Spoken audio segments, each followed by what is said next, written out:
I had a dog and his name was Blue. I had a dog and his name was Blue. I had a dog and his name was Blue. I bet you $5 he's a good dog too. Here, Blue, you good dog, you. Try that with me. Here, Blue, you good dog, you. Well, I shouldered my gun and I tooted my horn, gonna catch a possum in the new ground corn.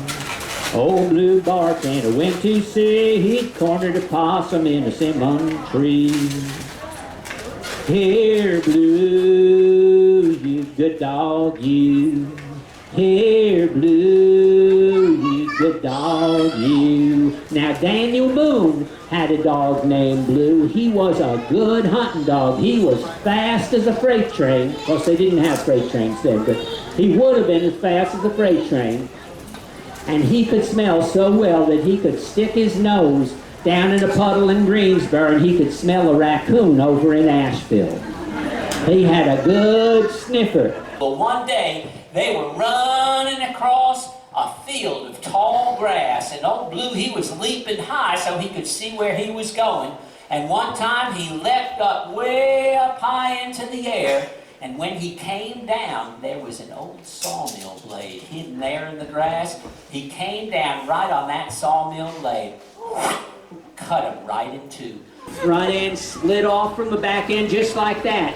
But Daniel Boone was always prepared. He had a little baggie in his pocket with super glue in it. He took some out, he slapped some on the front end, he slapped some on the back end, and then he held them together. Count with me to 5. 1, 2, 3, 4, 5. Blue was all back together again. He barely missed a heartbeat. He blinked his eyes a couple of times. Whoop, whoop. He barked. He was ready to go. Well, he was almost ready to go. You see, there was one small mistake that Daniel made. He was in such a hurry to get them back together again that, well, you tell me if you know what he did that kind of caused the problem. He put him to, what did he do? He put his tail on upside down. Oh my God, you're thinking that poor hunting dog, aren't you? That's what you're thinking, aren't you? Go ahead and admit it. You're thinking, that dog ain't gonna hunt no more possum, aren't you? Say that, that dog ain't gonna hunt no more possum. Well, you're wrong. Because you see, Old Blue, he was a clever dog and he was very, very persevering. He learned to run on his front legs. He just watched old Daniel and he copied him. He'd run alongside old Daniel, but he had one advantage. When his front legs got tired, why, he'd just flip over and back legs. That's the story.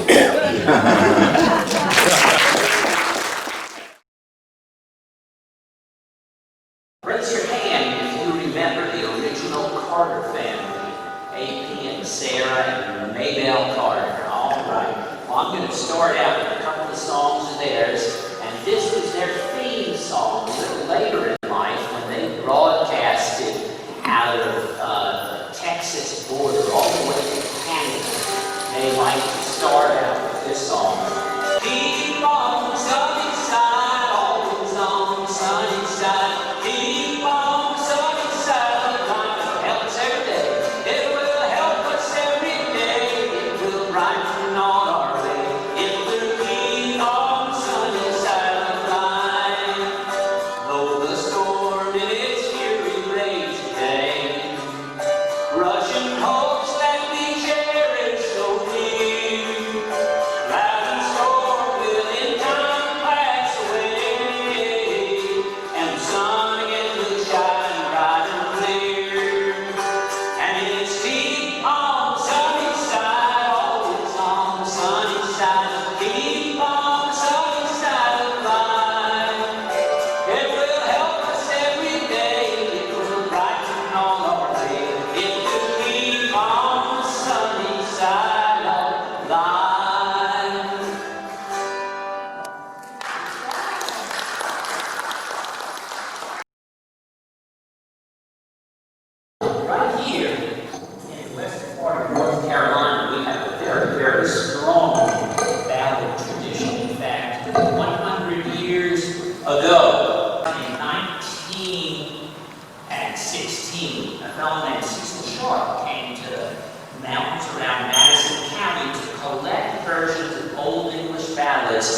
house, and they were trading back and forth. They had the next quest 3 or 4 generations later of people singing the old songs across to the people in England to let them hear them again.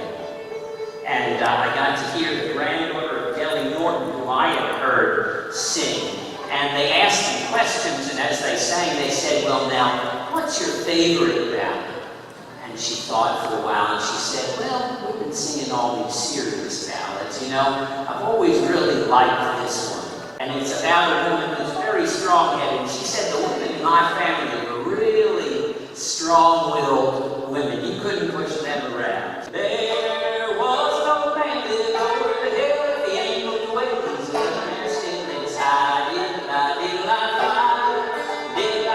that's your part. I come to that each time. Well, now the devil come up to the farm one day, says, why your family I'll take away and hide. He says, please don't take my eldest son. There's work on the farm that's got to be done, and it's hide. Oh, but you can take my nagging wife by hand. She's the first of my life. So we hoisted her up all on his back, and down the road where we can eat back in his high.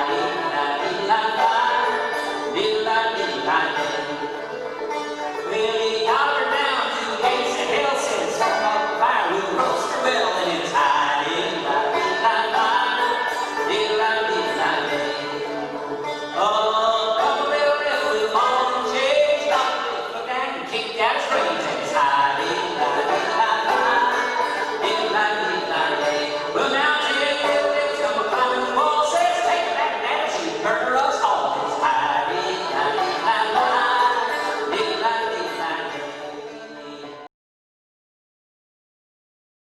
Well, who likes riddles here? Seems like everybody likes riddles. And there's a song called the Riddle Song. But this isn't it. This is another song about riddles, and it's called The Devil's 9 Questions. And there's an old belief that the devil might meet you on the road, and he might ask you the questions. And if you can't answer them, they'll take you away. And so if you pay close attention, if he asks you these questions, you'll be covered. Oh, what is higher than the tree? Sing 99 and 90. And what is deeper than the sea? And the crow flies over the white oak tree. Well, heaven is higher than the tree. Sing 99 and 90. And hell is deeper than the sea. And the crow flies over the white oak tree. Oh, you have answered my questions 9. Sing 99 and 90. Now you're the Lord's, you're none of mine. And the crow flies over the white oak tree.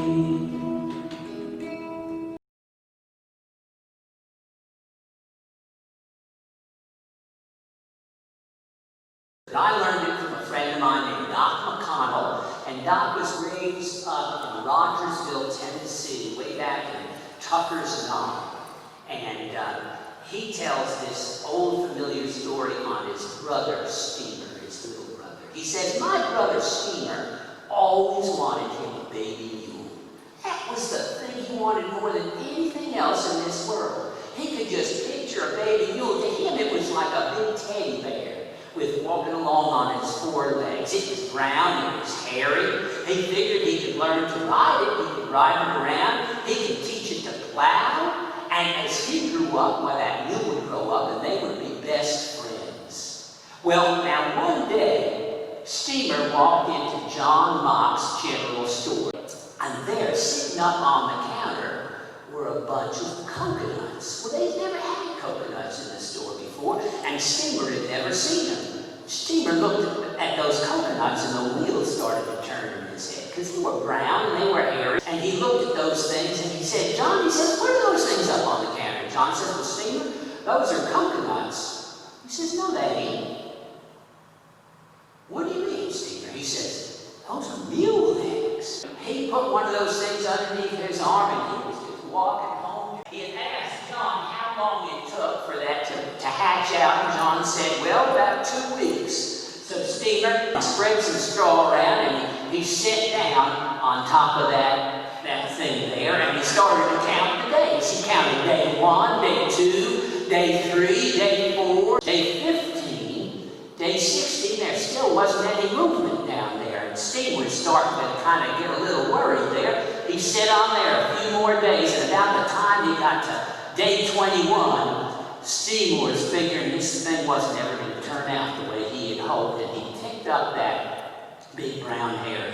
He went out behind the tobacco shed, thought he'd give it one more chance. He put it up to his nose to take a whiff. Didn't smell like a baby mule.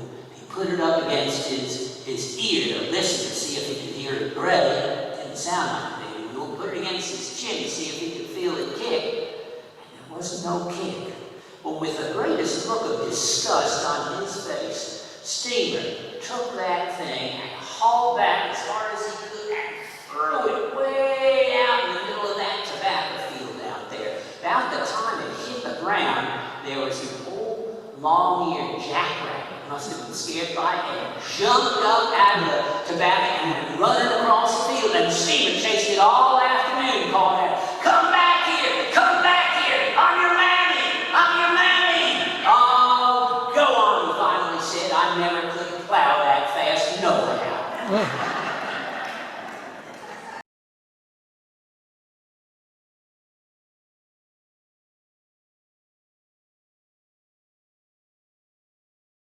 Song about crossing into the Cumberland Plateau, and just a stark, it's written as an epistle, a letter back home from somebody who has crossed over into that area.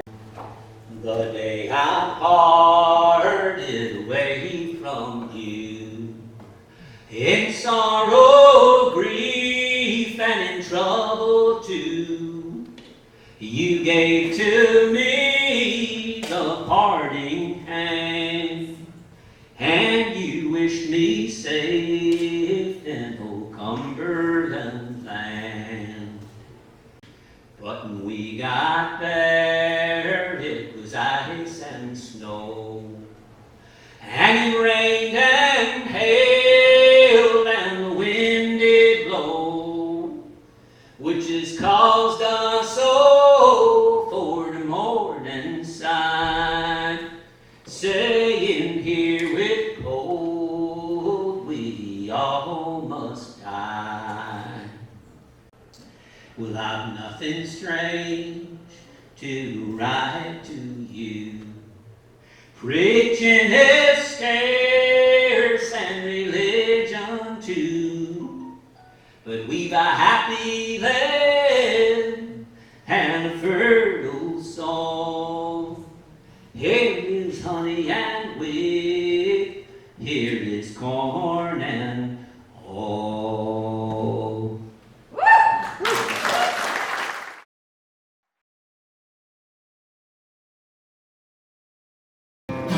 And it has to do with the Homestead Act, when the governor was giving out parcels of land to anybody who'd go out there and would live out in the Midwest for 5 years, and they could have the land. They had to pay a little bit of money, but mostly stayed on the land.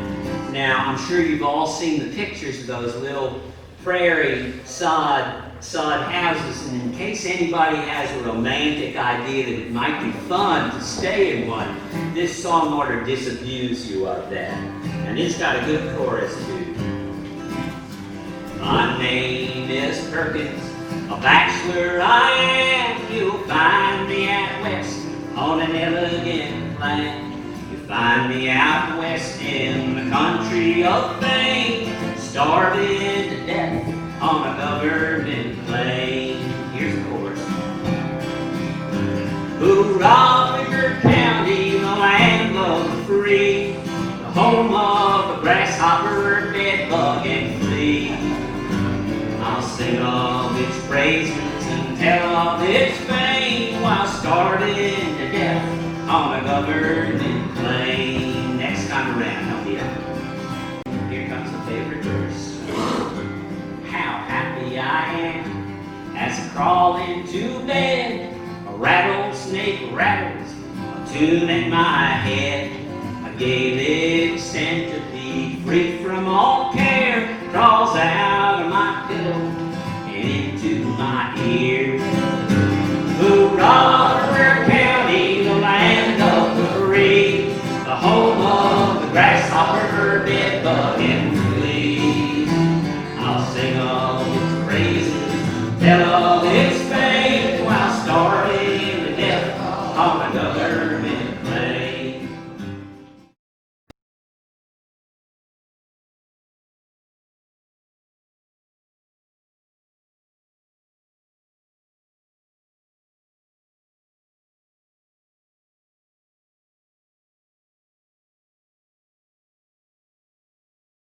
When they went into a tunnel to go through the mountain, what they would do is they would have a drill, and John Henry would hit that drill, and then the shaker would twist it so it dug into the rock. He'd hit it again, they'd twist it again, hit it, twist it, hit it, twist it, till they had a big enough place where they could put a stick of dynamite, and then they would blow up a little more of the rock and start all over again.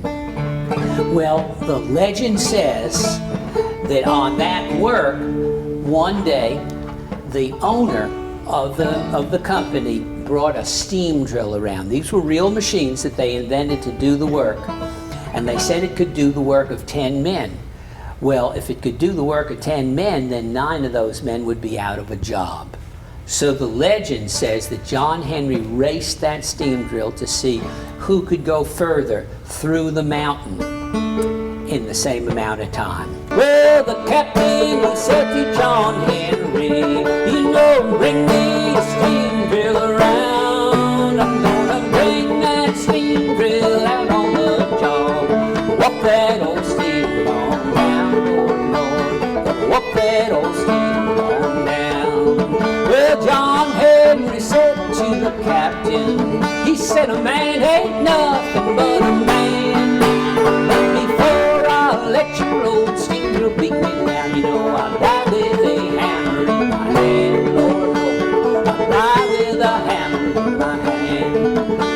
Well, John Henry hammered on the mountain, and his hammer was striking fire. But he broke so hard, he broke his poor heart. He laid down his hammer and he died, Lord, Lord. He laid down his hammer and he died. Well, now they took John Henry to the White House, and they buried him in the sand. And every road comes rolling by, says there lies a steam driving man, Lord, Lord. There lies a steam driving man.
Let me tell you a story.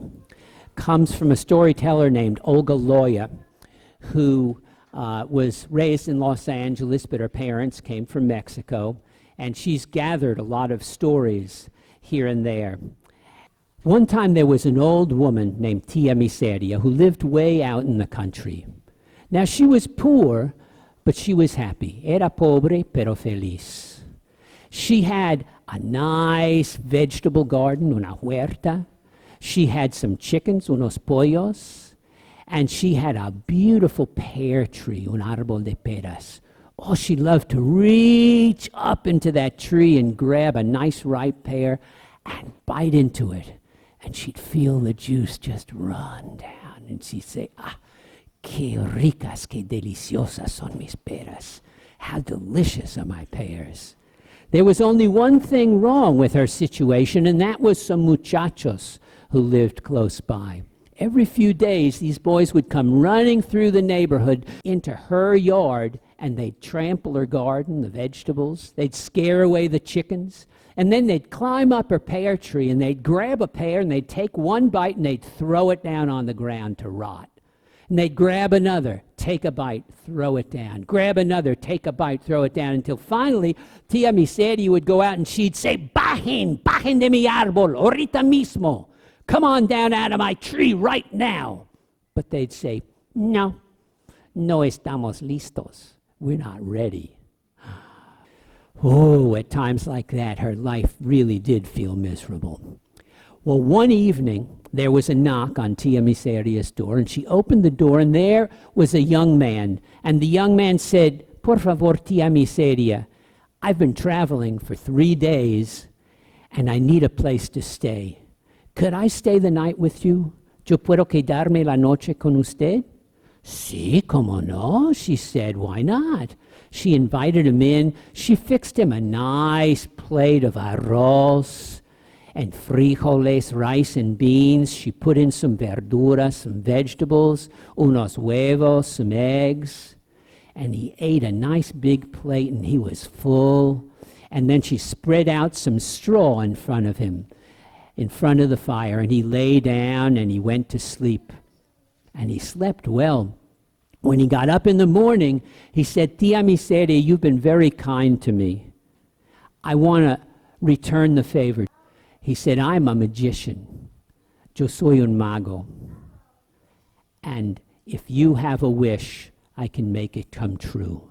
She said, yo sé que quiero. I know what I want. I want that the next time someone climbs up my pear tree, they can't come down until I say the magic words. He said, well, that's a strange wish, but that's how it will be. So he went on his way, and a few days later, who came to visit Tia Miseria?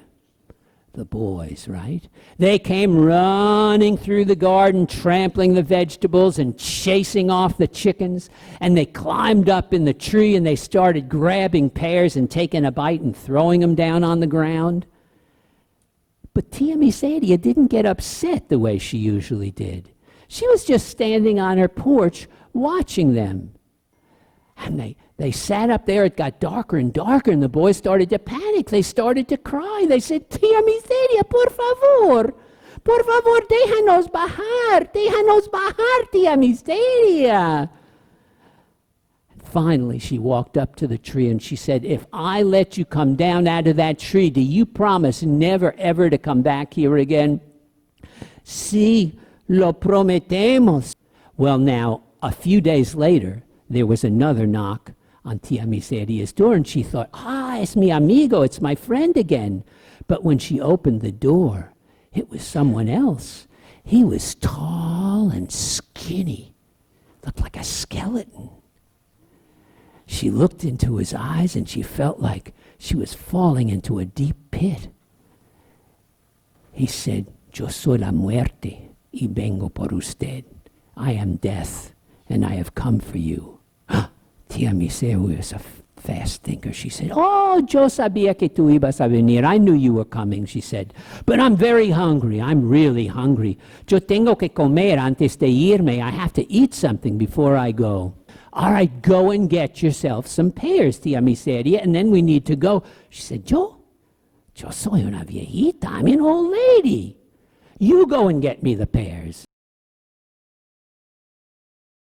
Of course, most of the food that's on our table, most of the vegetables anyway, comes in from California, it seems like, and most of that food is planted and cultivated and taken care of and harvested and packed and sent along here from the farm workers who work out there. They've worked in terrible conditions, but the conditions were even worse before Cesar Chavez came around and helped to organize the United Farm Workers. Out from Arizona in 1937, and he had lived on land that they owned. And they weren't rich by any means, but they had land and they had a big old thick-walled adobe home that the family shared, and he had 200 cousins lived around there, and they had a little store and got by until the drought came in the 30s that drove the folks out of Oklahoma, and it drove them out of there, and they packed it all up and they headed out to California. And it was just a rude awakening after leaving their own farm there and coming into this little one-room shack where they were to stay, which had no doors, and there were 12 of them. And they had to share a bunch of bathrooms, and going out and finding out that, of course, there was no place to do your business out in the fields. And everybody shared the same dipper, so they passed around the same germs, and you did your hoeing with a short-handled hoe, bent over all day long, so that before the age of 30, your back was wrecked. And just all kinds of stuff like that. And people had tried for quite a few years to organize the fields, but found it just impossible. Because people were moving around all the time. There was just too much riding against you. And he just made up his mind that he was going to do it. He got Dolores Huerta to help him, and in 1962, they formed the United Farm Workers. And one of the things they did when they were trying to garner attention was they had a 300-mile pilgrimage, is what he called it, a march up to Sacramento to draw attention to all the terrible conditions of everybody. And of course, as with Gandhi and as with the civil rights movement, the press came. And they started out with just a handful of people, and only one person in the first town would keep them, but as they went and they went and they went, they picked up more and more people, and they started appearing on television in the state and around the country. When they got to Sacramento, they had 10,000 people and a mariachi band to play for them. They got their first contract. Well, one of the things that they thought about a little bit later on was the use of pesticides. And you probably may have noticed that that's still a problem. Well, Tish Hinojosa, who lives pretty close to the border and is a fine singer-songwriter, has this little song that she sang called Something in the Rain. And it's about a little boy, maybe 12 years old, whose sister is dying from the pesticide poisoning. And he's trying to figure it all out, and in the beginning of the song, he's kind of believing the line that had been given him, that it's something in the rain. And then he starts to think about it. And it kind of sounds like maybe he came into contact with some folks who were organizing, because he starts to change his thinking. Mom and Dad have worked these fields, I don't know how many years. I'm just a boy, but I know how. Go to school, work is slow. We have seen our country's roads, from Bakersfield to Illinois. And when trouble comes our way, oh yeah, I've seen my daddy There's something wrong with little sister. I hear her crying by my side. Mom is shaking as she holds her. We try to hold her through the night. And Mom says, close your eyes, be told. Dream someplace far from here, like the pictures in your school books. Someday you can take us there. There must be something in the rain. I'm not sure just what that means. I believe to talks of sins of men and prophets break the land. There must be something in the rain, or what else could cause this pain? Those airplanes clear crops so things can grow. Oh no, there must be something in the rain.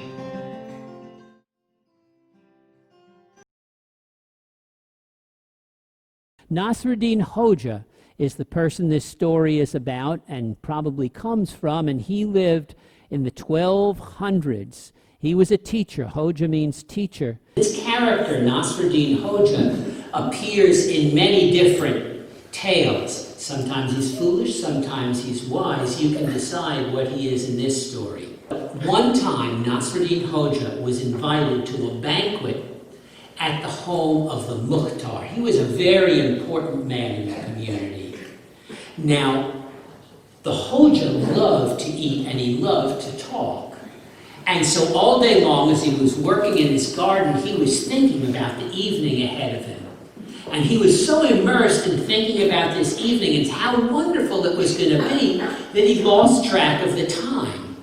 And he discovered when he had finished and he went home that if he wanted to shower, if he wanted to bathe, and he wanted to dress up in his fine clothes, he was going to be late for the banquet. He didn't want to do that.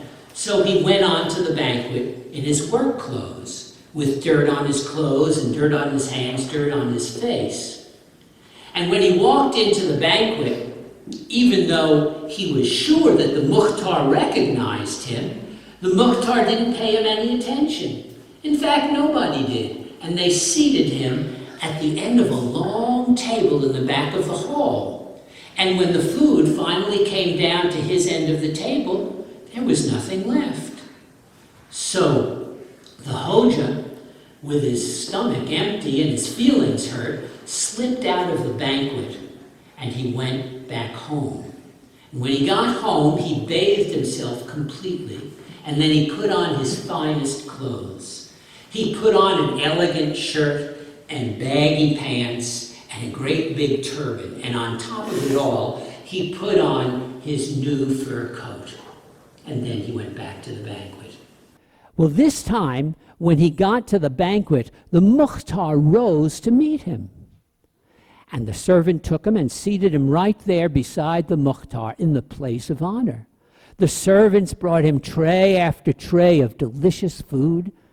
And he would take the foods and people were asking him questions. But as he took the food, he didn't eat it. He started stuffing it into the pockets of his coat. And when he ran out of room in the pockets, he started rubbing it into his shirt. He was rubbing it all over his shirt. The kids thought it was funny, you know. Here he was, the wise man in town, and he was rubbing food in his shirt. But the Mukhtar was kind of embarrassed, and he watched him for a while, and finally he said, Hoja, he said, what are you doing? Have you lost your mind? No, said the Hoja, I haven't lost my mind. I'm just trying to teach you a little lesson. You see, when I came here earlier dressed in my work clothes, you barely acknowledged me, and you seated me in a corner way back in the corner of the hall, where there was no food left for me, and really no one to talk to.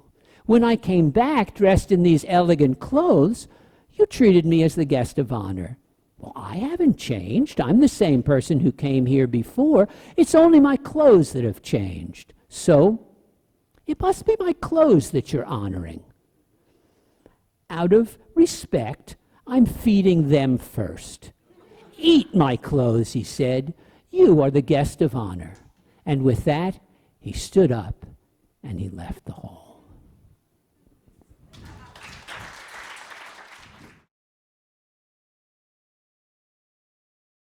And I thank you very much for coming out tonight. I've had a great time. You've made a wonderful audience. I can just see your enjoyment and your appreciation and your singing. And it's been great, and I hope you'll have me come back sometime.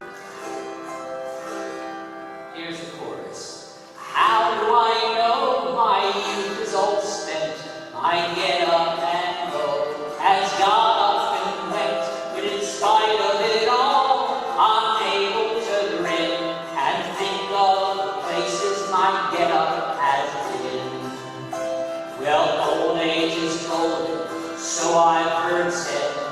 Often I wonder as I crawl into bed, with my ears in a drawer and the teeth in a cup, my eyes on the table until I wake up. I get up each morning, dust off my wits, I pick up the paper and read the obits. If I'm not there, I know I'm not dead, so I eat a good breakfast and go back to bed. How do I know my youth is all spent? I get up and go, has got up and went. Despite of it all, I'm able to grin and think of the places my get up has been. One more time. How do I know my youth is all spent? I